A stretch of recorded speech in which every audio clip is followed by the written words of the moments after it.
Okay, so growing up in PH was quite interesting because I grew up in my three. For those of us that are familiar with my three, it was like quite tough then, rough, intense. I was born and raised in Port Harcourt, so I'm a typical Port Harcourt boy, right? So most part of my life, I spent it in my community, Rumoji, so my secondary, primary schools, and... So sad that most of the kids I grew up with, I think they died before we got to 15, 16 years.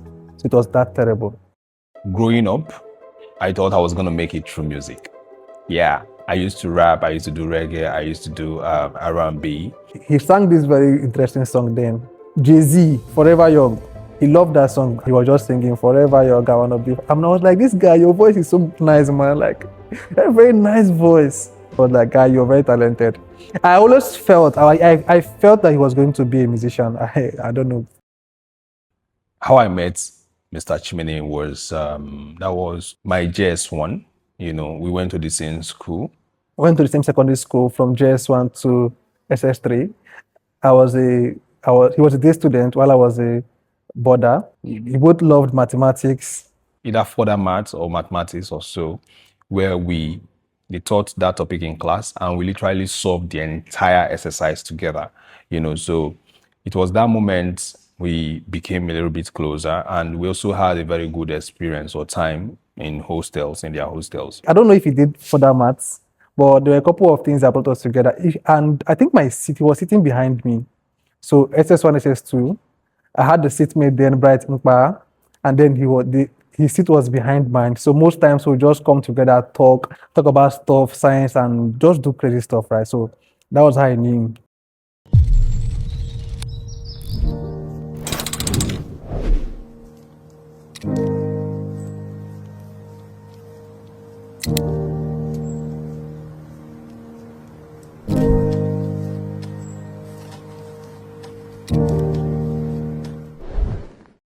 When I started Dantown in 2018, I started it from the side of my bed. Some of my friends just reached out to me on WhatsApp. Oh, see, I have gift card to trade. And I was like, okay, fine, let me reach out to someone I know who can convert it for them. And I was able to close that deal, and I gave them the full money because it wasn't a business for me as at the time. I was more or less doing my fashion thing, so he reached out again, I executed the deal again. After a while, I was like, I could take 1,000 naira or 2,000 naira from this stuff, as my commission for service. I started posting on my WhatsApp that if you have gift cards or cryptocurrency to trade, you can hit me up. And I got a couple of persons reaching out, so at that time, I think the number of people who were aware of how to do this thing were very, very more or less low.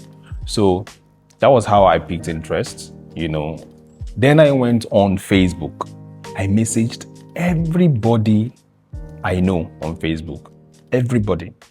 I designed one rubbish like that. So I designed it and I sent it to everybody I know that they should help me repost, and luckily for me, I got a lot of people reaching out to my WhatsApp, made a couple of money, pushed out a lot of ads, sponsored ads with some comedians and influencers. So the numbers were quite impressive. That was the first official business serious business I was actually doing, So I made a lot of money, had a lot of Bitcoins. And the first thing that came to my mind, the average Nigerian, is to travel out. So, I traveled to Dubai, stayed in Dubai for a couple of months.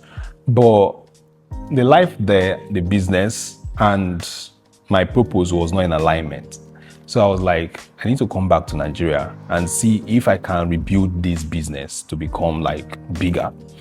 So it was at that point I had to reach out to Chimene because he was always posting about business talks, speaking events, speaking engagements here and there. So I was like, I can work with him and build this thing up. So I reached out to him. When we started, it was not easy. because myself, Good News, and Jimmy had to come together to see how we can flesh out the vision, how to expand the marketing, HRO. In fact, I was doing HRO job then, right? Right. So we had to wear multiple capes, right, to ensure that the business functioned as it should. Everything is coming together to usher us into our next phase.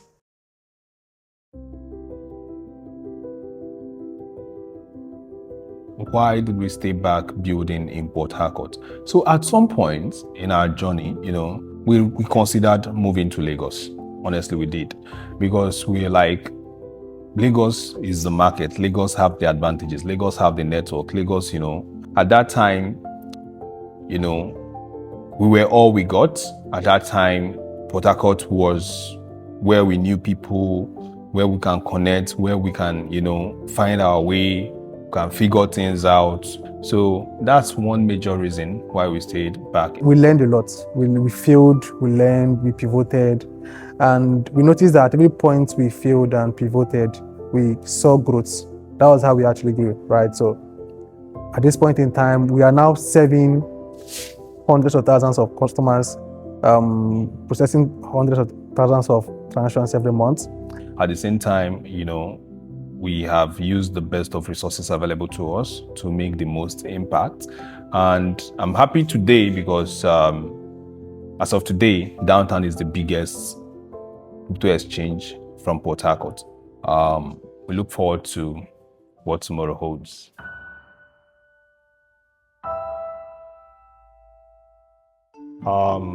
I think at first when we started, obviously it was more like a discovery to uncover a lot about what the cryptocurrency space can offer. Yeah.